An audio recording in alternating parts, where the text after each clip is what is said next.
TR kanalından herkese merhaba. Sherlock Holmes Chapter 1'ın yepyeni bir bölümüyle karşınızdayım. Uzaklardan İlham Perisi'nin ikinci partıyla, vakamızın ikinci partıyla karşınızdayım. Size YouTube kanalıma abone olup bildirim çanını açıp videoyu da beğenmeyi unutmazsanız sevinirim. Hadi bakalım, vakamız kaldığı yerden devam ediyor. Bu ablayı bulacaktık. Ev burada değil miydi? Değil. Daha aşağıda. Polis bey. Polis amca, polis amca. Bizim John sigara içiyor oğlum. Sigara sağlığa zararlıdır. Aha, topal. Can you satisfy my curiosity? That's not something I know, sir. Someone else might know more. Can you satisfy my curiosity? Why should I care about your troubles when you don't care about mine? Time to check your who, what and what, Sherry. Who are you asking, about what and dressed as what? Evet, kılık değiştireceğiz, öyle mi? Gene berduş serseri mi olacağız ya?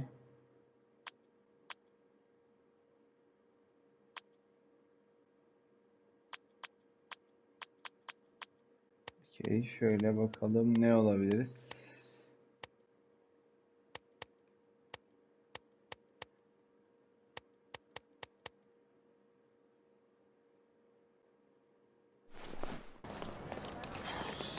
Afrikalı. Sen Could Afrikalı you evet. help me? What a coincidence. I only learned of this recently myself. Güzel. Bak, bulduk. John hamile kadının yenilenen esbedişi. Kızın yüzündeki yaralar İv etnik kabilesindekilere benziyor. Kodona'da İv halkının bulunabileceği tek yer Scaladio ile Silverstone arasındaki Victoria Köprüsü'nün altındaki mülteci kampı. Güzel, mülteci kampı. Altı köprüsü. Victoria Köprüsü. Gideceğim yer büyük ihtimal burası.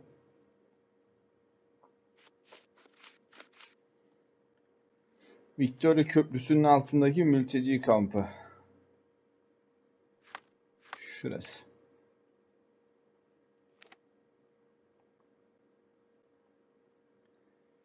Okey, biraz fazla dolandık. O dolandığım yerleri büyük ihtimalle kesmiş olurum. Köprüye doğru bir gidelim. Bakalım köprüde bizi neler bekliyor. Vakaya devam edelim.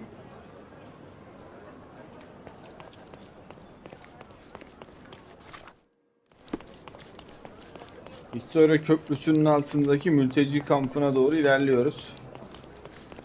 Bu ablayı arıyoruz. Köprüdeyiz. Kamp burada. Kampın girişi nerede? O da burada. Beasts! Sensin hayvan.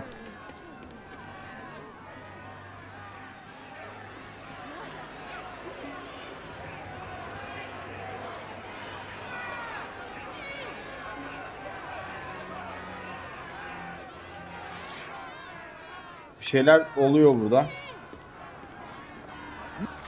Mülteci kampı. They're completely livid. First they come to our land, then they murder our people. Sir, this place is off limits to the public. Please state your business or leave, or I shall request that the police escort you out. Ben My özel name is Sherlock dedektifim. Holmes. I'm a private investigator. I'm looking for a witness for a case. A private investigator? Really? Even so, you're not authorized. I can't let you in. And you are? I'm Ronald Harlow, here to handle the refugee situation on behalf of City Hall. I'm the acting supervisor here, so I have full authority here to ask you to leave, or I shall order the police to detain you for trying to pass the blockade. Please, step back. Ben de. Daha yaşlı görünmeye çalışıyor. Kapalı alanda çalışıyor. Pekala. Bu ne? Abartılı giyinmiş. Bakalım başka. Bu ne? Terliyor, stresli. Pabuçlar güzel. Temiz ayakkabılar. Şaşkın şekilci ya, bu şekil, bu şekiller ibaret, bu düdük.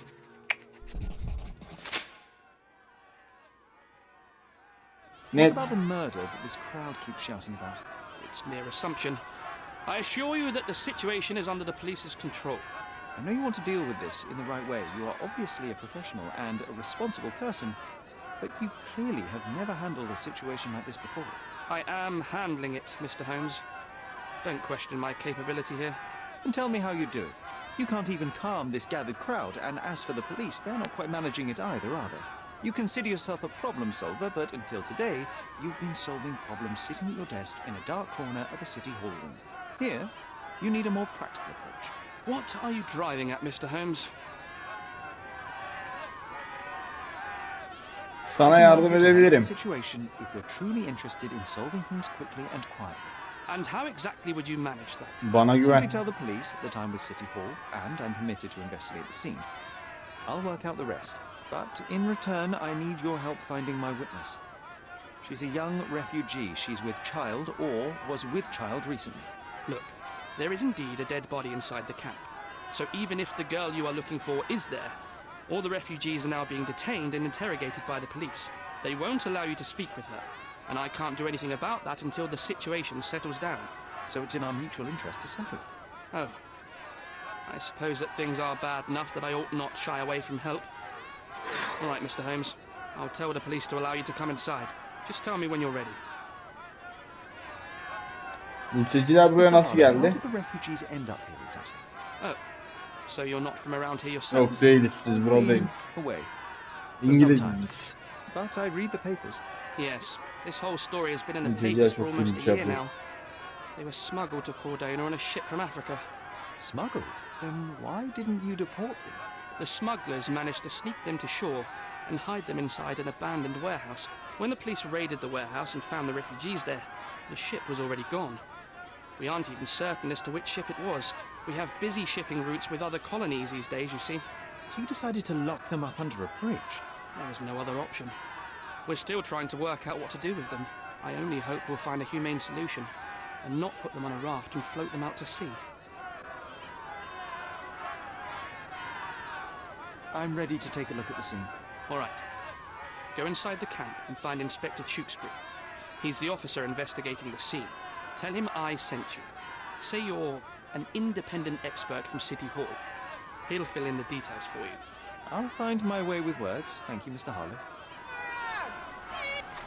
İki kanıt güncellendi. Güzel. Mülteci kampı olayı. Mülteci kampının girişinde bir kalabalık toplanmış. Polis insanları sakinleştirmeye çalışıyor. Kamptan sorumlu belediye yetkilisi Ronald Harlow, kampta bir ceset bulunduğunu ve polisin mültecilerden şüphelendiğini söylüyor.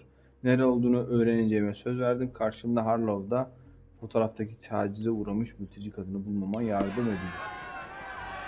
Okey, şimdi şunu bir işaretleyelim. Bizim olayımız burada.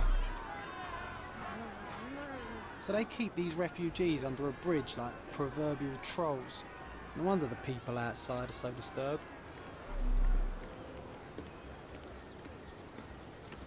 Bu vatandaş kim? Who the hell are you? How did you get in here? Mr. Ronald Harlow let me in, sir. I'm Sherlock Holmes, a surveyor of refugee affairs with City Hall. You're Inspector Tewkesbury, I presume? A surveyor? What does that even mean? In short, I've been sent to conduct an extensive report on the incident for the Colonial Office and to assess all the damage inflicted on state property. Got it. Another paperworm sent to count money and get food for archive mold. Go on, look around, but don't make yourself too at home. As if I didn't have enough problems before you appeared. Sen gelmeden önce de First, yeterince tell me derdim what vardı. happened here. What happened? People from the bridge above the camp heard a woman screaming and saw a mass of refugees attacking a man. Clearly not a refugee. When the camp guards came by, the man was floating in the sewage canal with a knife in his chest. Bam. A murder. Big news for Cordona. I'm sure. Thank you, Inspector. And none of the refugees were harmed? One fellow was cut. He's lying over there near their kitchen. He's in a bad way. Okey, You ona da mentioned a bakalım. woman screaming who attracted the bypassers on the bridge. Was she harmed? No, she's all right, but perhaps the whole debacle started because of her. She started wailing and the refugees stood up for the girl. And where is this young woman now? Back there in the shacks, same as the rest of the refugees. She's been questioned by my men, but she's just some refugee girl. Can't understand much English. Olsun, biz bir bakalım. Bu Did ölü you adam learn kim? anything about the dead man? The fellow looks like a thug. I've had dozens like him fished out of the sea over the past 20 years. Ever since these refugees arrived, there have been people on Cordona with bad blood in them. My best bet is that this thug had something against them too. And no clue as to his identity. He had some items on his body, but nothing to indicate who he was or where he was from. I think I should catalogue his possessions in my records. Go on. They're on the table near the body. Do you have any suspects yet? You're joking, right? I've got a whole camp full of suspects. And if you ask me, this bloke had it coming. Better bury him and forget about the whole thing. And now there's a crowd gathered at the camp, and my superiors say we must thoroughly interrogate the refugees. At least those who can understand any English. Do you believe that your superiors wish to get rid of the refugees? I think that both our superiors would rather keep the story quiet. Since that's an unaffordable luxury now, they're looking how to protect their public image. That's why I have to waste my time waiting for my people to turn every stone and befriend every refugee. Uykumu getirdin dayı, ne konuştun ya?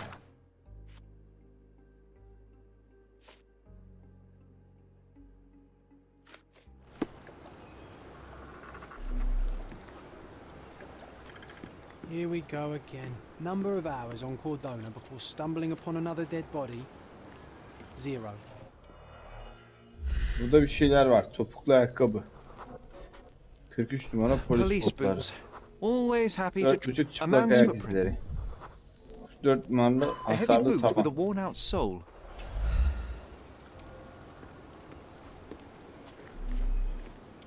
Polis beyler, polis beyler. Sigara. Malpal, soaked with salt water. Malpal. Bizim sigara bu ya. Bizim Topal dayının sigara. £1,000. A fair sum, especially considering British currency isn't very common in Cordona. Törpü mü? A simple leather sheath. Perfect for a dirk. Okay, come on. Kılıf. Are you able to help me? I uphold the law, so I'm not answering your questions.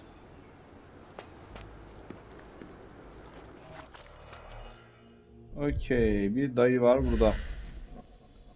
Eller, tırnaklar altında kirli kömür tozu. Coal dust under the nails. I don't see much coal around here. Bıçak. A steel dirk. Sharp. A common accessory among sailors and soldiers. Askerlerde veya polislerde görünen. I'd say the blade penetrated upward, however the wound is too messy to be certain. Boynunda bir An damga. interesting tattoo. Does it mean something? Dövme damga demem peki.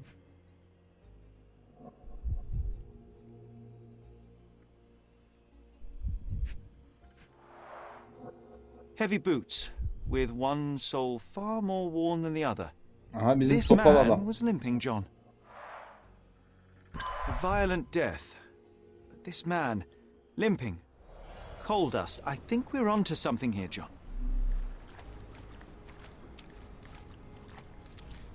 If they find out about the passage, everything... Sherry, just look at this. We have seen some dark places in Cordona, but this... If they find Şurada out bir about the dedikodu passage, var. Dedikoduyu bir çözelim. Geçidin varlık sebebini öğren. İhtiyar hafiye geç. Mültecileri çıkar. Okey.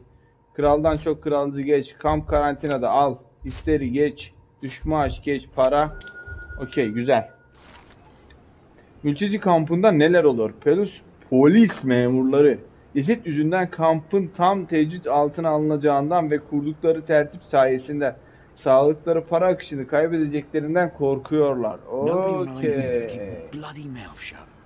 The coppers smell fishy here, Sherry. Buradan Perhaps alacağımızı we aldık. should sniff around in the camp a little more thoroughly. Kampı daha ayrıntılı araştıracağız. 2. Burada 4. 3, 4. Aynen, şurada da bir şeyler var.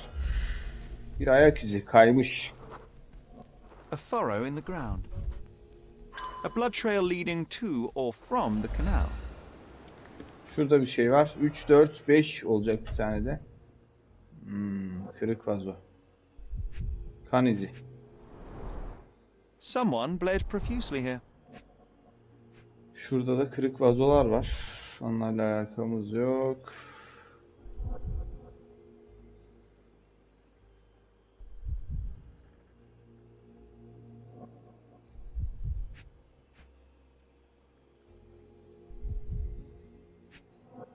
Heh.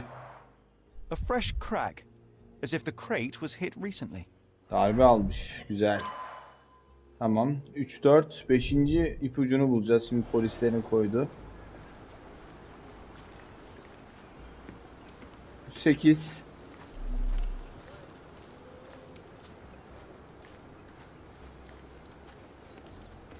Our dead fella truly has had a day of misfortune. 5 burada. Oh, carnelian agate beads, a traditional African adornment. Bir geleneksel Afrika süsü. 6. ipucu.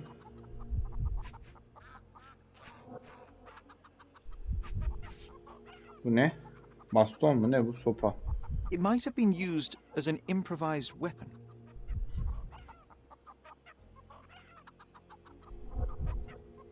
No hint of blood or impact. Burada da bir kan izi var. The blood sprayed off the blade after the strike. Güzel. 7'yi bulacağız şimdi. Okay, 7 de burada. Çıplak ayak izi. Someone was dragged against their will. The refugees have been detained and will not leave until all the circumstances are clarified. No one deserves to end up in a place like this. Could you help me? Don't think I can help you, lad. Okey. Bir de burada ceset var sanki. Aynen. Ya bu yaşıyor. Yaralı. The cut is deep, potentially serious if not treated immediately. He is in shock, feverish and dehydrated. Sherry, you know first aid. Surely you have a duty to help this man. You can't leave him to certain death. Bakacağız. Bakacağız. Yardım edecek miyiz, etmeyecek miyiz? Bakacağız. Buralarda bir yerler daha varmış.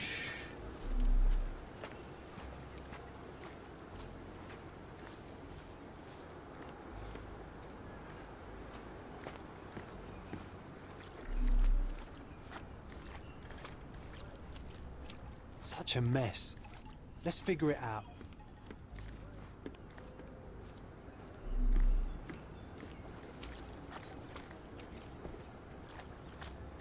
Hala göremediğimiz noktalar mevcut büyük ihtimalle.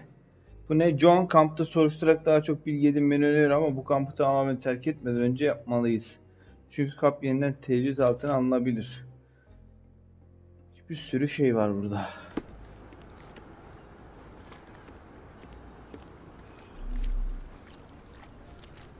Polisler bizimle pek muhatap olmuyor.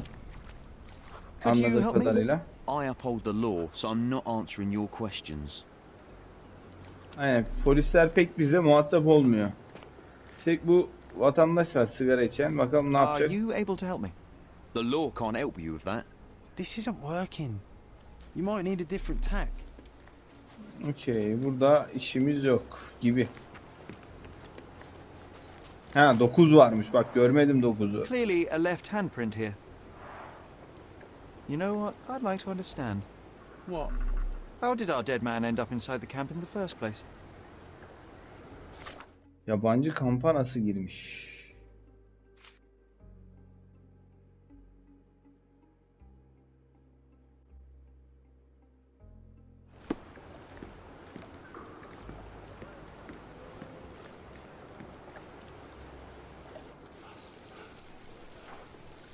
Haydi canım, bu kadar da uzağa atmamalısın ya.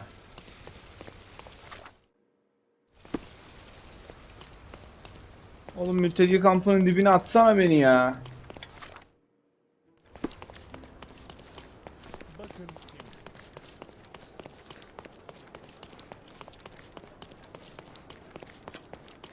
Suya düştük diye de ta biz belediye binasının önüne atmazsın yani ya.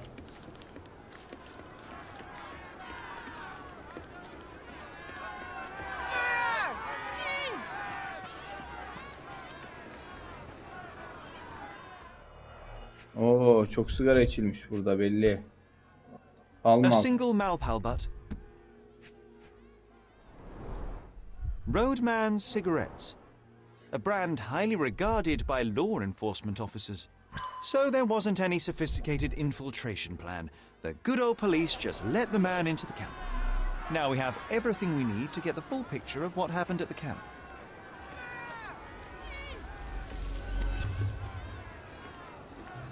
Okey, canlandırma açıldı. Canlandırma gerçekleştireceğiz burada. Hadi bakalım neler olacak görelim.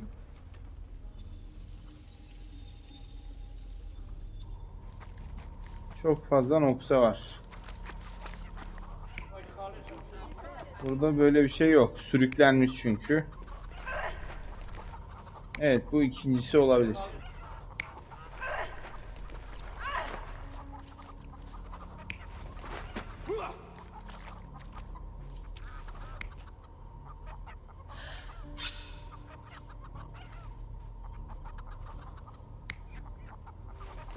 Şu daha mantıklı. Sanki bakarsak.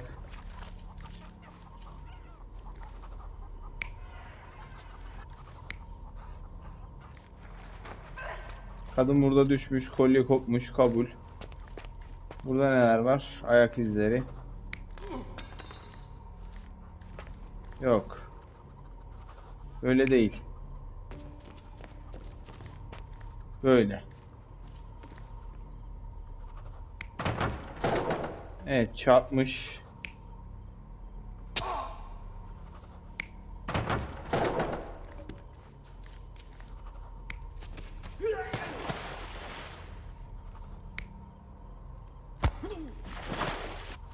Yok, şöyle. Daha var mı? Yok.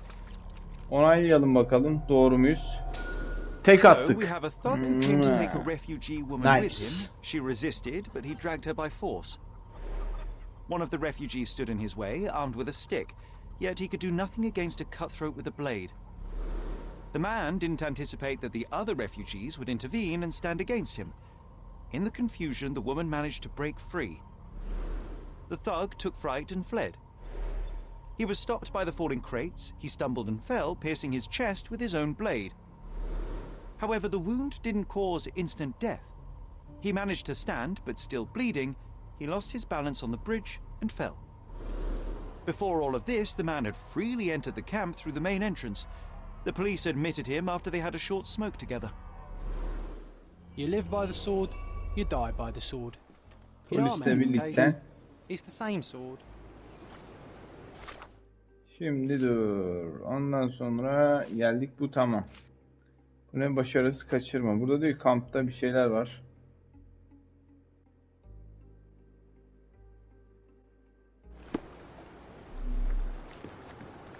Babaya yardım edeceğiz adama. Güzel, burada bir şey var. Kaynamış su temiz. I'll use it to create a solution. Tamam.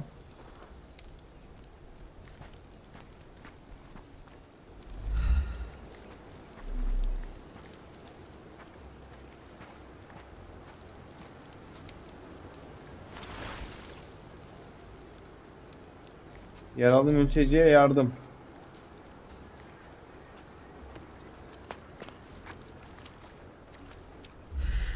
Hop, burada ot var. Aloe vera. I can use this to stop the infection from spreading.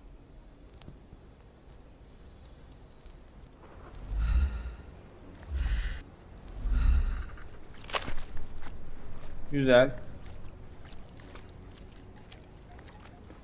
Başka bez parçası falan. Aynen, burada da bez parçası var. Oğlum, tamam okuduk işte, kumaş. Just wash. Muhtemelen temiz. Better than nothing to bandage the wound. I've collated all the ingredients now to prepare the first aid solution. Okey. Şimdi şuradan kimyasal analiz. Tırın, geçtim. Uğraşamayacağım. Tamam, yarayı temizleyecek solüsyon yaptım. Gidip şimdi şu mülteciye bir pansuman yapalım. Çok saçma. Orada matematik problemi çözdürüyor resmen ya. Onu ona ekle. Bunu bundan çıkar. Thank you. Eyvallah. This should make you feel better, my friend. Now remain lying down and drink as much water as you can. Well done, Sherry. At least he won't die from the infection. Well done, Sherry.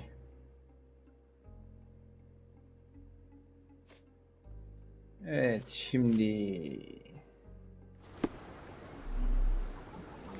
burada şununla bir konuşalım. Bizi buradan içeri sokacak mı? Back off. Back off. Şu polis ve şeyle bir konuşalım. You still here? Hala buradayım. Bir kanıt vereyim ben sana.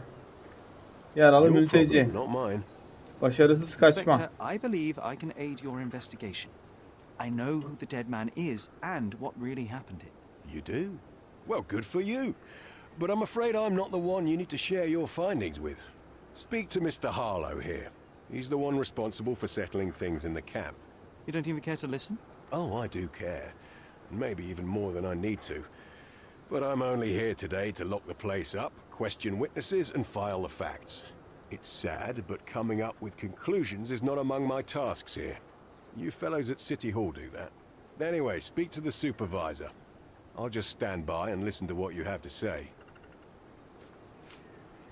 Bu yabancı kampa nasılmış? Olay mahalli. I've already told you all I've learned. Your Ceset. problem, not mine. Your Dövmeyle problem, not alakalı da bir mine. şey bilmiyor. Your Harun problem, Tarlo, not geç. mine. I've already told you all I've learned. Your problem, not mine. Go bother someone else with this, son. Your problem, not mine. Hepsini The guards at the sewers were speaking about taking refugees out of the camp. Do you know anything about this, Inspector? Less than you do, obviously. And this doesn't bother you as an officer of the law? I can neither punish them nor put them on the right track, if that's what you're asking. Maybe your friends at City Hall could do something about it, but I seriously doubt that. To be honest, I'm sick and tired of being frowned on for my uniform. If those fine gentlemen you've eavesdropped on are in some shady business, that's on their heads. 2 tane kanıt güncellendi. Okey, şu var, bir de bu var. Başarısız kaçırma. Bir de Mr. şununla Harlow, konuşalım. your refugees didn't murder anyone. What? Pray tell me what you've learned. All right, listen carefully. This might solve one problem for you, but will create a few more. Oh, well, that's a great start. The man came to the camp intending to kidnap one of your refugees, a woman. What he didn't expect was that the refugees would stand up to protect the woman. A brawl had broken out. In the chaos of it, the man stumbled over those crates and fell on his own blade. How do you know he fell on his own blade? The wound in his chest was inflicted from an unusual angle. It was not an offensive stab, shall we say. The refugees didn't touch him. And judging by the blood at the scene, the intruder managed to raise himself but was unable to walk very far. He ultimately fell into the canal. But how did he sneak into the camp? Why didn't the police see him? And this is where your new problems emerge, Mr. Harlow. What do you mean? You're not a dull-witted man. You know what I mean. There is no feasible way to get into the camp without the police guards knowing of it. The pile of mess I had to sort out has just become bigger, but somehow that doesn't surprise me. Anyway, I thank you for your help, Mr. Holmes. I'll take it from here. Meanwhile, I'll make sure the police aren't detaining the refugees any longer. You can go back in and look for your witness. You think one small clock Okey, would make 2 any tane daha difference in this kanıt place? güncellendi. Who knows, John? Tamam. Mülteci kampında neler oluyor?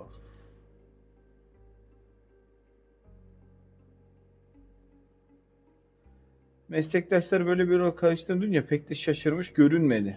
Okey. Bir de var. Just one ill-fitting cog Kızı could make the whole bulabiliriz. machine crumble. Ve etraftakilere de bir şeyler sorabiliyoruz. Soralım bakalım. Is this familiar to you? They often take us from the camp to work. Most don't mind, though. It's the only way to get a glimpse of freedom. Mültecilere göre bazı şaibeli tipler sürekli kampı ziyaret ediyor. Mültecilere çeşitli işler için yanlarına alıyorlar. Bu işler genelde zor olurmuş ama mültecilere para ve yemek verirlermiş. Kız da böyle bir işe götürüldükten sonra taciz edilmiş. O zamandan Ve mültecilere artık kadınları göndermemeye karar So vermişler. there's a smuggling ring in the camp. This wasn't the first time that someone freely entered the camp to take a refugee out. At least it was certainly his last time. My gut Güzel. tells me. Şimdi John'un iddiası geçtiğine göre biz o ablayı bir More bulalım. about this ring when we find out where the thug came from. You're the one who tended to our man's wounds. I thank you greatly. The police didn't allow us to help him. The Eyvallah police will reis. leave you alone now. I've proven Sıkıntı to yok. them that the man who came into the camp died due to his own foolishness. Thank you for standing up for us. But nobody would help us without a reason. You're here because you want something. Yes, I do. I need to speak with the girl drawn here. The dead man came for her too. He wanted to take the girl away, but we won't allow her to be hurt again. Tamam What gel. do you want from Nayla? Neyla. She was hurt some time ago. I'm here to find the people who did this and bring them to justice. And to find them, I need Nayla's help. Will you let me speak to her? Justice. There's no justice on this land. But you helped us, so maybe your words are not empty. You can speak to Nayla. Bu tarafa dönüp if she oturursam wants, but I will kameradan be çıkmış watching you. olabilirim. Gözüm üzerinde. Hadi bakalım. Neyla? Nayla? Bebeğim. Ağlayan bir kadın sesi. My name is Sherlock. I know someone hurt you. I am here to help. I'm trying to find the people involved and bring them to justice. Please. There is a photograph, and I'm sorry, it is terrible, but I simply must ask. Where did this happen? What can you tell me about these people? Christ, Sherlock. Nayla, I'm sorry. I'm not very good at this.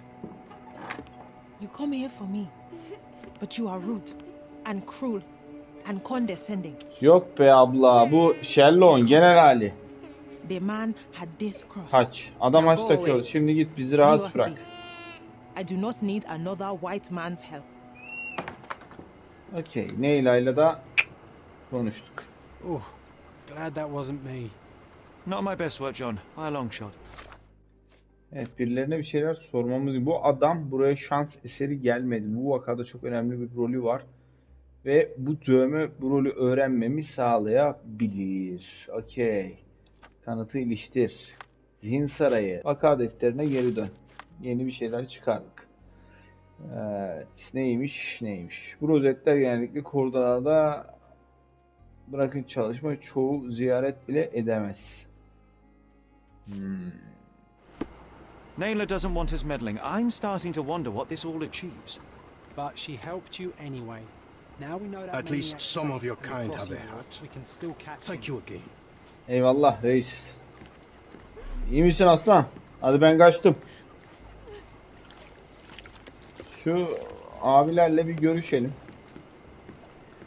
You still here? Aynen buradayım reis. The intruder has a most peculiar tattoo on his neck, 2 lines and a point. Do you know anything about it? You really want to know, kid? Why? You want to play a policeman or something? I'm sure you have it in your records, so it won't hurt if I have it in mine. In my records, it's just a tattoo, as it should be in yours.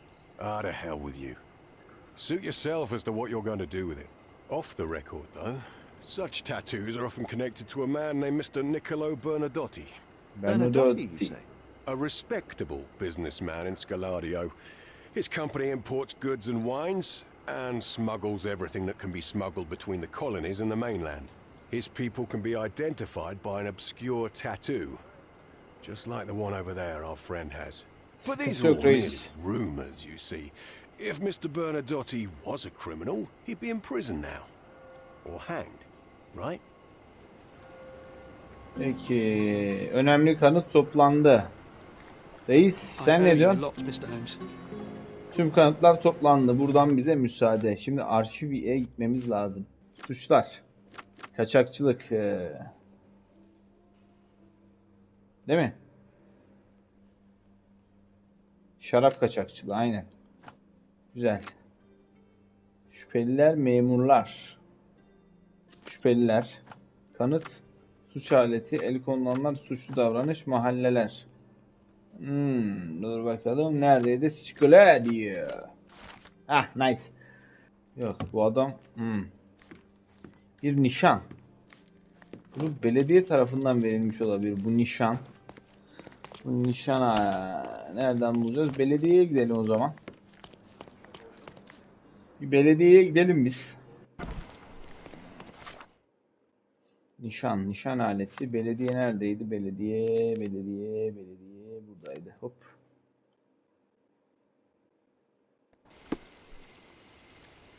Eğer belediyede de bulamazsak bunu. Contest for the guests of Cordona. Find hidden treasure. He. Belediye girişi nerede ya? Reis, belediyenin girişi nerede? Guests of Cordona.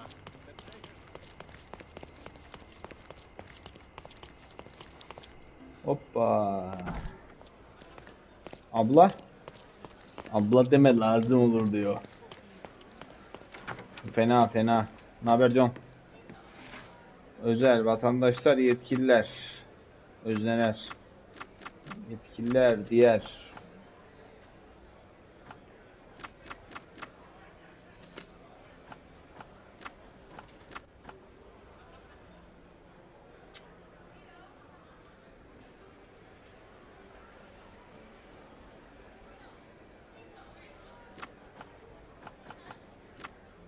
Yetkili. Tamam, kayıt, yasal dokümanlar, ölümler, evlilik, meslek.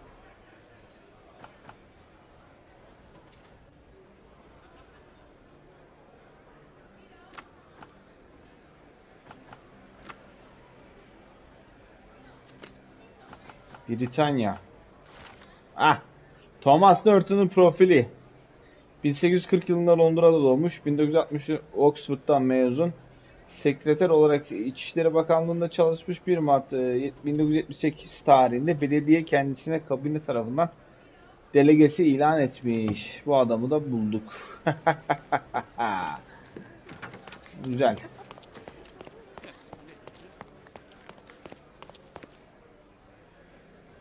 Pekala. Devam. Şimdi elimizde 2 tane ipucu var. Bunu kime soracağız?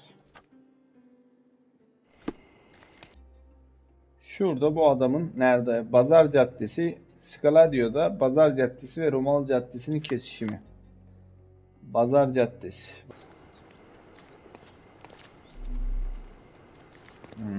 Bu adamın şirketi buralara yakın bir yerdeymiş. Burası olabilir mi?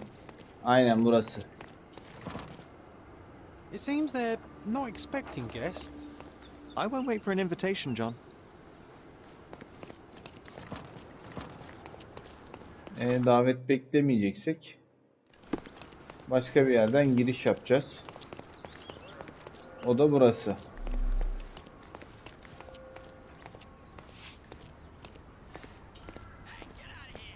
Oo, silahlı adamlar. These workers don't look like your average Cordona folk. They're refugees from the camp. O zaman biz de bir üstümüzü değiştirelim. Şöyle mülteci kılığına geri girelim.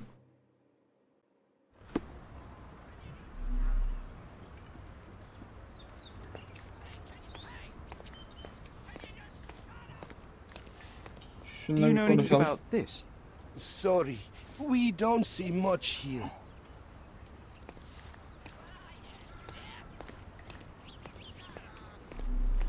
Burada biraz sıkıntı çıkacak belli. Şurada incelemem gereken bir şey var. Voodoo bebekleri gibi Porcelain bebekler frame var. for every child. Porselen arkadaşlar. Okay. Şurada bir şeyler var. Meyveler. An essential remedy against sea scourge on any ship. Ayva. Güzel. Ships Şarap. from Cape Town. The wine route from colony to colonies.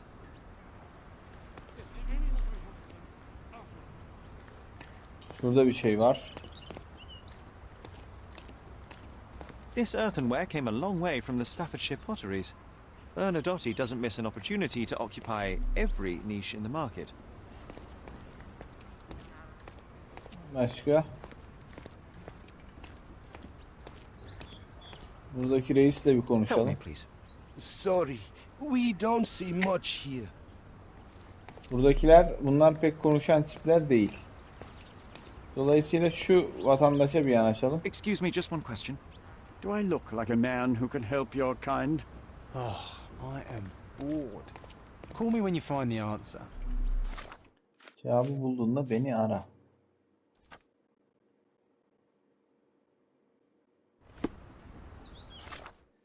Giyim tarzımızı mı beğenmedin Yiğido?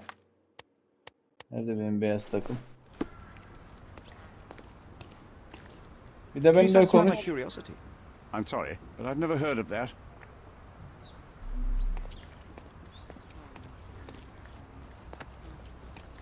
Bunlar zaten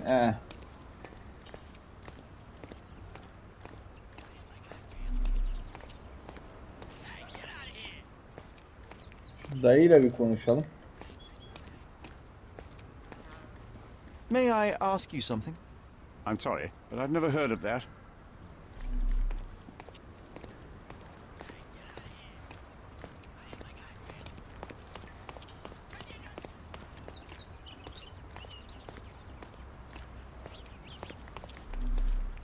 Şu That's our kapının way in, Sherry.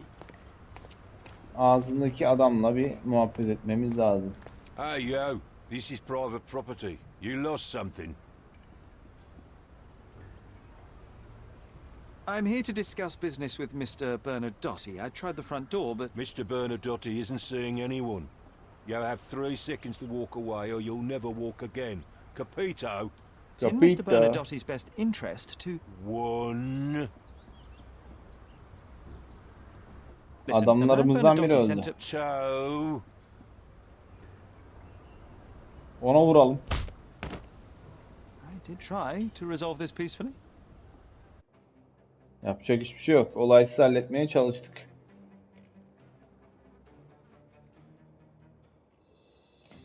Belli burada sıkıntı çıkacak.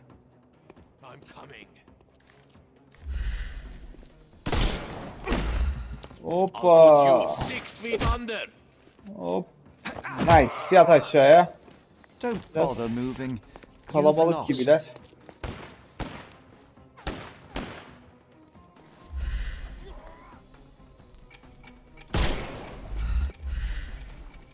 Yok.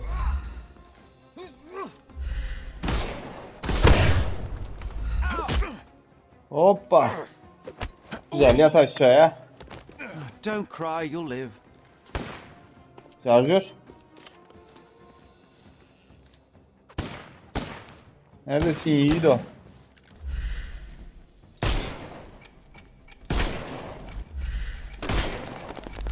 The snuff's ready. Hop.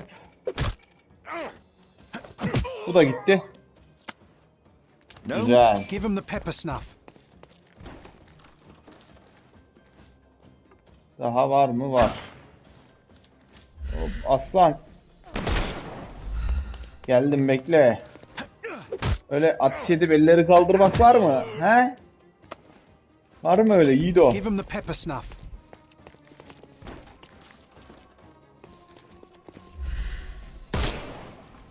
Hoppa, sen de mi eller yukarı? Güzel. Take Yat the aşağıya. snuff's ready. Hadi. Caciko. Time to knock this guy out. Hop. Aa, yetişemedik. I'm coming for you. Gel.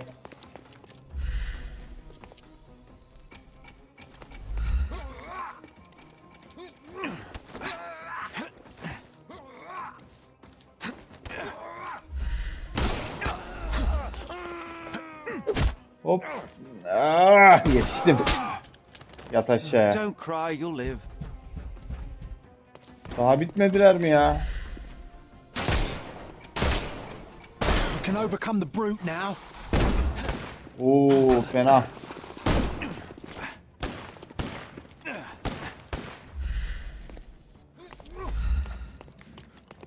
Bu adama vuracak bir şey de yok. Hop. Benim için geliyormuş. Gel. Take a rest, my friend. Bekle beni orada. Geldim sana. I'm coming. Hop. Give him the pepper snuff. Too simple. The snuff's ready. Sana da geldim oğlum. No more crime for you. Give him the Var mı pepper daha? snuff. Nice. Güzel. Burayı araştıracağız galiba. John, You've disappointed me so much, Sherlock. neden? You've disappointed me so much, Sherlock. Sherry, look. This seems familiar. Oo, güzel antikalar ha. A Dogon statue from West Africa. A century old at least. Tarihi eser kaçakçılığı.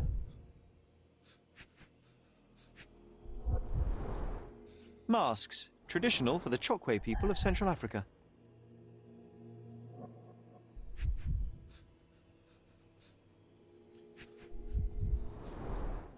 VH Grindley Flow Blue tableware. This is what lies Sözde behind the facade mavi of yemek takımı. Bernadotte Company Limited. Aha, bizim kanlı tablo. Let's see what's hidden there.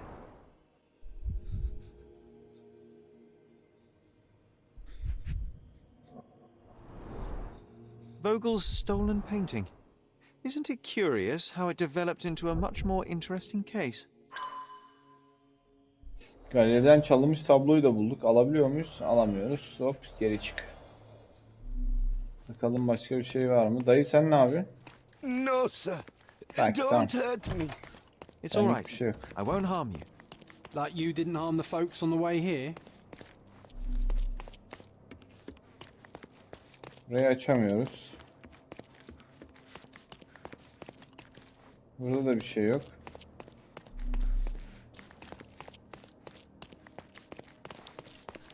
Burası girdiğimiz kapının çıkışı. Buradan geçiş var mı? Var. Don't come any closer. One step and I'll shred you to pieces. Ha, hadi bakalım. Kimse Keep cesedini standing in my alamıyor. way and no one will ever see you again. Righto. Yes. Yep. Well, excuse me, sir. I think I hear. I've got to. It's better I leave. Whoa. Oh, wow. That was as if somebody put my words in your mouth. Okay, burası ön kapı. Burası lojistik. Kordona günlükleri, manşet, Zeppelin'le ilgili.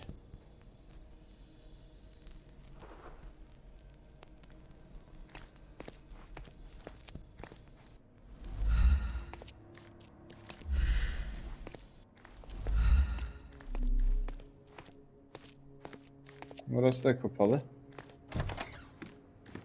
Selam. Ne yapıyorsun John? This is it. This is where all the magic happens. Please don't shoot me. I have a family. Çok belge var. İrsaliyeli, yasal.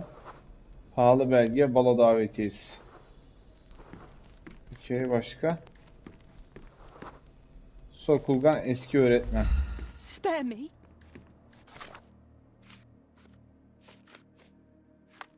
He, şurada bir şey var. Ama bizi pek bağlamıyor. Satılanlar. Tablo. I suppose it's Mr. Bernadotte with our fine governor. Ha, işin içinden vali de çıktı. 1875. 1875. It's taken a few years back. John, how many people in Cordona have a photograph with the governor, do you think?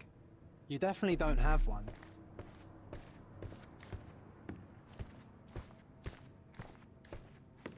This is it. This is where all the magic happens. Tamam, çekil o zaman. John. So, You've cut through all the guards just to talk to me. Küçük bir kızın fotoğrafı, akrabası mı? Sen kimsin dayı? İtalyan iş adamı, düşman, kendini korumaya hazır. Dayı tehlikeli, dayı. Büyük bir koleksiyon. John? Sherry, don't you think this office suits me? Kesinlikle yakışırdı John. Selam Whenever dayı. you're ready.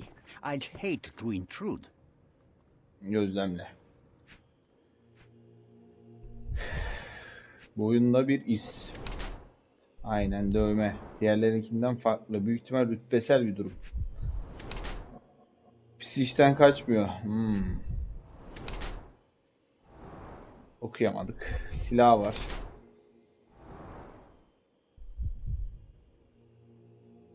Evli. Güzel. İhtiyaçlı suç dehası. Acımasız suç. Gençliğinde sık çalışan, çevresindeki dünyaya karşı nefretle büyümüş, sürekli bela bekliyor. Hep de bela yaratmaya hazır. Fakir bir ailede büyüdüğü için genç yaşta arazide çalışmak zorunda kalmış. Pelegrin hastalığına yakalanmasına sebep olmuş ki hastalığın izleri hala yüzünde görülüyor.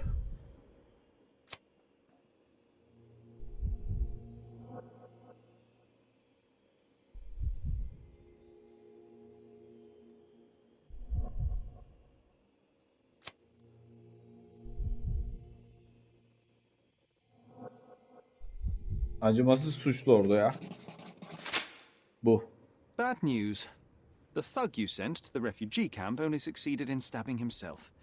His next and final journey will be to the morgue. Hold your horses. Who the hell are you? Sherlock Holmes. And you are Niccolo Bernadotti, a smuggler, kidnapper, and notorious cutthroat, among other things. Few men would dare waltz into my office and address me like that. You are either overconfident or unintelligent. This is private property. Give me one reason why I should not shoot you on the spot. I am sure my friends at the station would call it self-defense.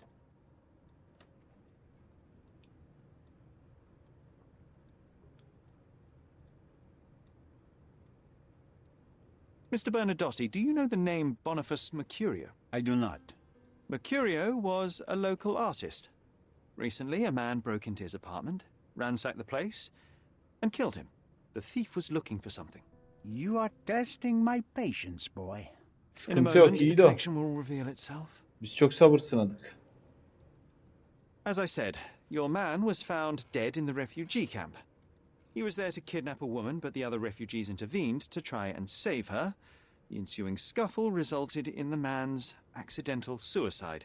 He sported the same tattoo as your men in this building. In fact, it also bears a resemblance to the one on your neck. Care to explain what business your man had with this woman? You have no idea what you are talking about. I can assure you this was no kidnapping. The refugees in the camp are on edge. What happened there is a tragic accident, one I am not responsible for. For what reason was your man there if not to abduct her? Why would I answer? You are yet to justify your presence in the slightest. I was hired privately to investigate the recent theft of a painting from an art gallery. My investigation led me to a man from your organization and, thus, to you, Mr. Bernadotti. That is quite a stretch.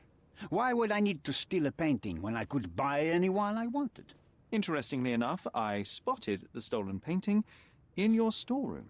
I buy and sell a lot of things, Mr. Holmes. Unfortunately, if this is true, it is not the first time I have been sold stolen merchandise. I presume you were hired by the owner of the gallery. Tell them to contact me, and we'll sort out the situation. So, this painting is why you broke into my office. So many words, so little action. When you barged into my office, Mr. Holmes, I got the impression you wanted to talk business. Now I see you had come just to talk. Tell me exactly what you want, or get out. It was necessary groundwork for what comes next. I have enough evidence to conclude that the gallery thief, the artist's killer, and the dead man in the camp are all the same person. Your time is almost up, Mr. Holmes. Before you draw your gun, there is one final detail I am yet to mention. The young woman your man was tasked to collect from the refugee camp had been defiled at a perverse masquerade party. That violation was captured in a photograph by Boniface Mercurio and used as a reference for his painting. The photo shows the attacker's face. Finally. That's why you're here, Mr. Holmes. You have the photograph. It is what your man was after when he broke into Mercurio's apartment, and it is what you're after too, isn't it, Mr. Bernadotte? You have the photograph with you? How much do you want for it?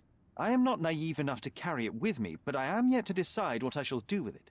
I know the man in the photo is a British envoy. What interest do you have in his downfall? I must admit, I'm rather impressed by how comprehensively you have pursued this matter. And so, you deserve the honest answer. My business dealings are often arduous in their bureaucracy. A man in his position, willing to look the other way, could ease my work significantly. In return, I will make sure no one looks his way either. A favor for a favor. Also known as blackmail, the modus operandi of any true professional. It was not originally my idea. Mercurio set things in motion, extorting the envoy for the most trivial of ends. Money. In response, the envoy hired my man to retrieve the painting and the photograph, eliminating Mercurio's leverage. I only learned the whole story after the artist was killed in his home. And rather than extricate yourself, instead you took over Mercurio's venture. It fell into my lap. As a businessman, I simply seized the opportunity. Now, how much do you want for the image? Evet, evet. Deponuzdaki I mülteciler saw bundan konuşalım. refugees from the camp at your warehouse. They work for you. I have made certain arrangements with City Hall and the police. Thanks to me, refugees can work and be paid. It's a pathway to freedom. And how much do you save by capitalizing on their cheap labor? I have heard no complaints. They seem happy just to get out of that slum. Kaçak I eserler. could not help but appreciate the collection of smuggled artifacts in your storeroom. You have rather diversified your business. Oh, high and mighty of you, Mr. Holmes. Not all smuggling is immoral. I pay generous rates to developing cultures and spread their culture to eager buyers. And furthermore, I supply many immigrants with a taste of home. A very convenient way of thinking. I have traveled wildly, Mr. Holmes. I've seen people in far-flung lands for whom my services are a lifeline. Without them, they would starve. The tax on cargo is often so absurd that it would be more profitable to simply sink your ship than dock it in the harbor. And trust me, I am speaking from experience. Kıza ne de Why did you ihtiyacım send your vardı? man to remove the woman from the camp? Without a photograph, her testimony was the next best thing. Securing her was in everyone's interest. Victims and witnesses all too often disappear. I thought the girl was safer with us. I did not anticipate what would happen at the camp. Diyelim should I give you the fotoğrafı photograph? verdim. Just name your price. What if my price were not money? You claim to have connections, Mr. Bernadotte. Perhaps you could improve conditions for the refugees. Vay, güzel Give them a teklif. chance for a better life. Ha! I do have connections, Mr. Holmes, but help the whole camp? You are asking too much. I could, however, make arrangements for one person. The woman who was violated will have her own home. Yani bana böyle bir şey söyleseler ben mültecilere yardım etmezdim. Yani mültecilerden zaten bıkmıştım ülkeyiz. Kesinlikle bunu kabul etmezdim yani. Is that really possible? It will be neither fast nor Ya bunu easy, teklif dahil but I can do etmezdim. it. Etmem de She şu an. deserves it, don't you agree? Şu an And as düşüncem for böyle. her abuser, he will serve me as much as he deserves. So, in your plan, everybody will be given their due. Especially you, Mr. Bernadotte. Seems like a fair deal, no? I doubt anyone could offer you better. Simply give me the photograph, and the world becomes a better place. I give you my word. What makes you think you can decide what's best for these people? Önemli kanıt Such toplandı. is the arrogance of British imperialism. I take your point. Peki şu kimse hala bununla Konuşamadık. Fotoğraftaki Neyla. Çalıntı tablo, Bernardo'nun teklifi. Bernardo delegeye şantaj yapmak için gerekli kanıtları toplamış.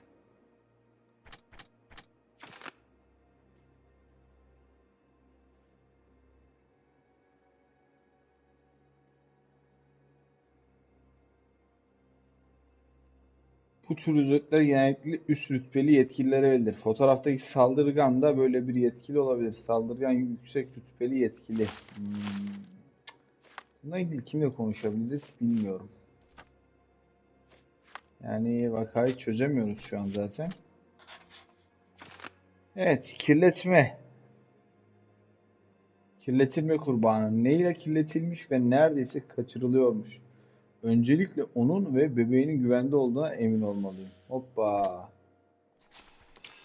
Acımasız adalet, beklenmedik işbirliği. Delege berbat bir insan.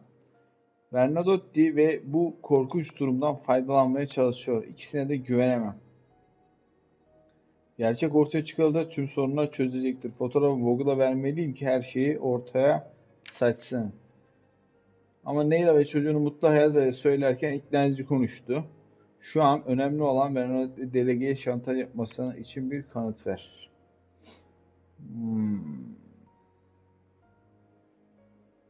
Acımasız adalet gerçek ortaya çıkarsa tüm sorunlar çözülecektir. Ne yapmalıyız bilmiyorum. Bence yanarsa herkes yansın. Tek başına yanmakla olmaz. Acımasız adalet. Dön. Ben gidiyorum reis. The front door's now open, sir. You can leave through it. Teşekkürler. Şimdi şöyle. Şunu seçtik.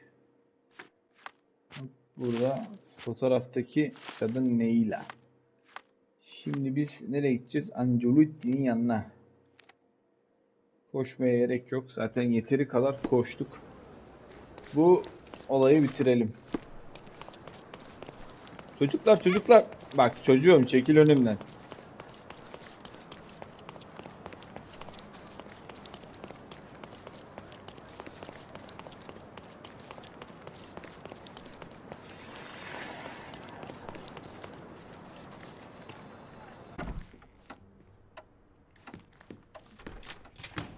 Yiğido. Mr. Holmes, you've returned. Have you uncovered anything new about the theft? Öğrendik. Canını sıkma. Ona fotoğrafı ver. I've brought news, but not all of it will please you. Fill me in, Mr. Holmes.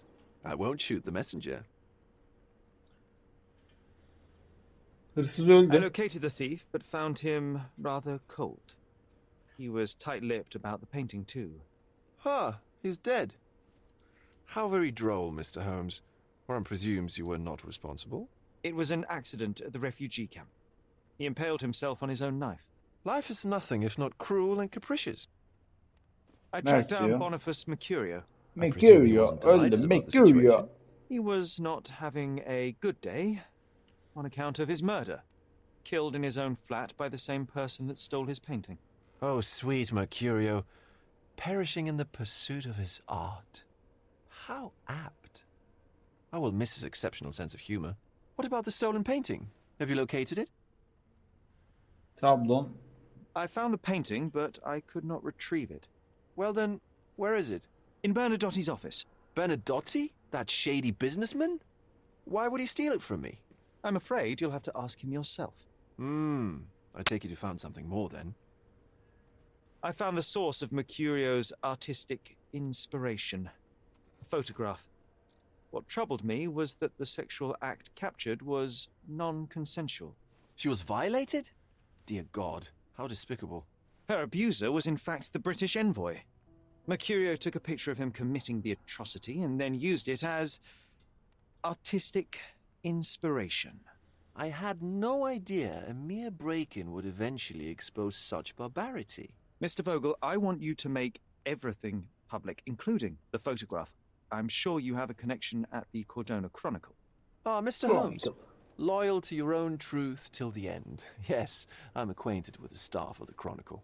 The story is sensational, and will surely draw attention to the gallery. But you must be aware that exposing the scandal will further hurt the victim. Does that not bother you? No matter what one does, the truth tends to come out, as well it should. I won't be the one to stand in its way. Though it's only your subjective truth being exposed. Not that I'm judging. It's perfectly reasonable for everyone to have their own views. When you called me, you knew exactly what you would get. Oh, but I'm not like you, Mr. Holmes. I cannot be sure of anything. Regardless, I must thank you, for art's sake. Well, now that we've resolved all of our outstanding matters, I have a gift for you. I took the liberty of having it delivered to Stonewood Manor. I am told it belonged to your mother. Ne buldun? And what exactly have you sent me? Frankly, I'm not sure how to answer that. I trust you'll know. Annem Previously, hakkında. you mentioned there may have been more to my mother's passing than consumption. It appears you were right. Oh dear, I'd hoped to be wrong. She was unstable, mentally unwell. She required sustained, specialized treatment, but her madness persisted.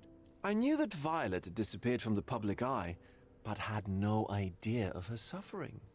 I cannot imagine what you're feeling. I'm fine. Thank you, Görüşürüz. Mr. Vogel. I am curious to see what you Oyundaki have diyalog cured. acayip uykumu getirdi ya. Uzaklardan İlham Perisi vakası tamamlandı ve biz de buradan ayrılıyoruz. Görüşürüz. İyi de.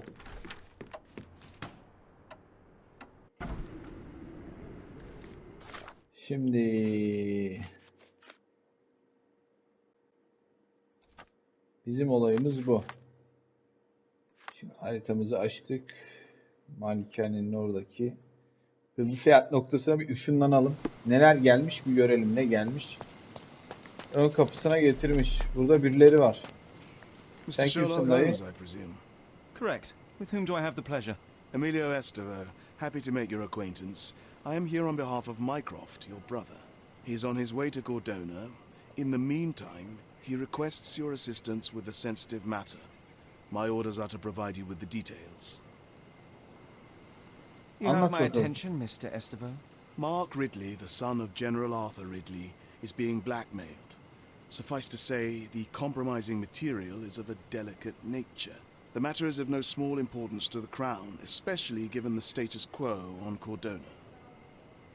Yani mevcut durum derken? The Ottoman population holds a certain animosity towards the colonial rule. It's been this way since we took over the island. General Ridley made concessions with their leaders, but I'm afraid we are still teetering on the edge of open hostility. What does Mycroft want me to do? Retrieve the blackmail material? No, sir, nothing of the sort. Mark Ridley is meeting the blackmailer atop the old city bridge tower. You shall observe from a distance, then establish the blackmailer's identity. Do not attempt to arrest him. Geçeceğiniz o işi. O işi geçeceğiniz. Fine. There is a cafe just over the bridge that provides a good vantage point. Please report to me when you are done. I'll be waiting for you here, and remember, discretion is of the essence. Yeni vakamızı da aldık. İyi de o zaman. Fil. Fil buraya gelmiş. I imagine Goliath was surprised to find out his lady was not real. Başka bir şey var mı?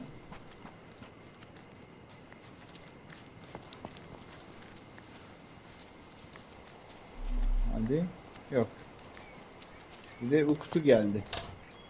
Oo, iskelet. It's a bizarre object, and yet oddly familiar. Tuhaf şekilde tanıdık geliyor.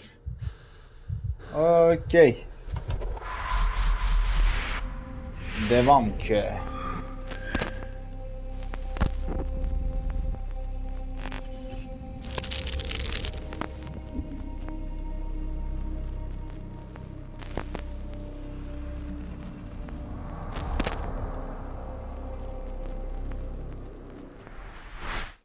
Did you just remember something? Yes. A room full of curiosities and artifacts. I think I can find it in the manor. Sherlock. So, you continue to pursue the imaginary. I had hoped you might have got all this out of your system by now.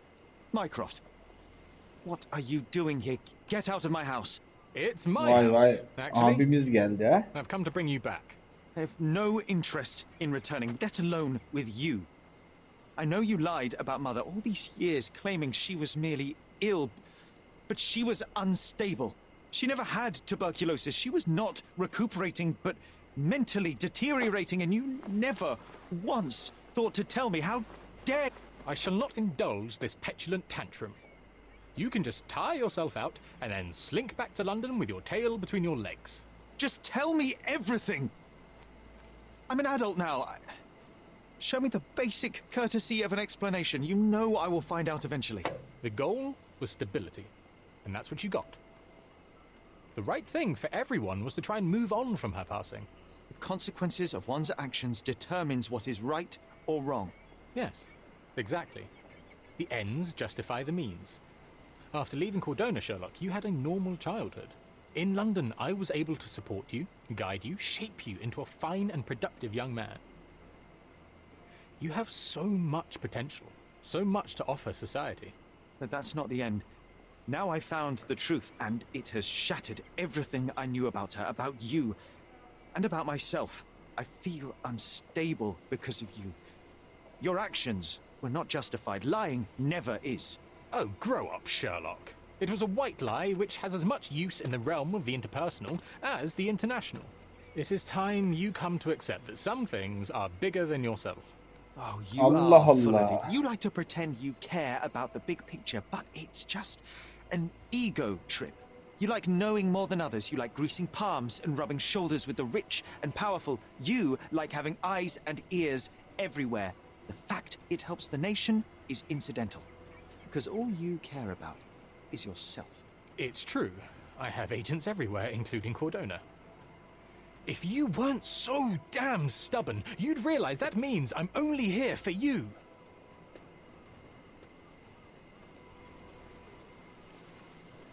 Hadi Mycroft ikile.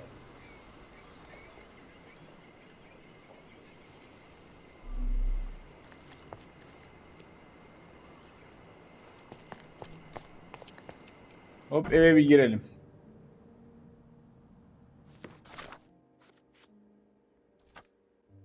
Eve girdik. Peki evin içinde ben kayıt alabiliyor muyum?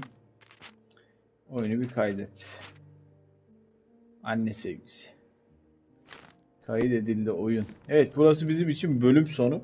Bir sonraki bölümde bu kaldığımız noktada anne sevgisinin araştırmasını yaparak yeni vakamızda aldık zaten. Buradan devam ediyoruz. YouTube kanalıma abone olup bildirim çanını açıp videoyu da beğenmeyi unutmadınız umarım. Görüşmek dileğiyle. Hoşçakalın. Diskemçeri kanalındaydınız. Sherlock Holmes. Şimdilik bu kadarlık. Bir sonraki bölümde görüşmek dileğiyle. Hoşçakalın.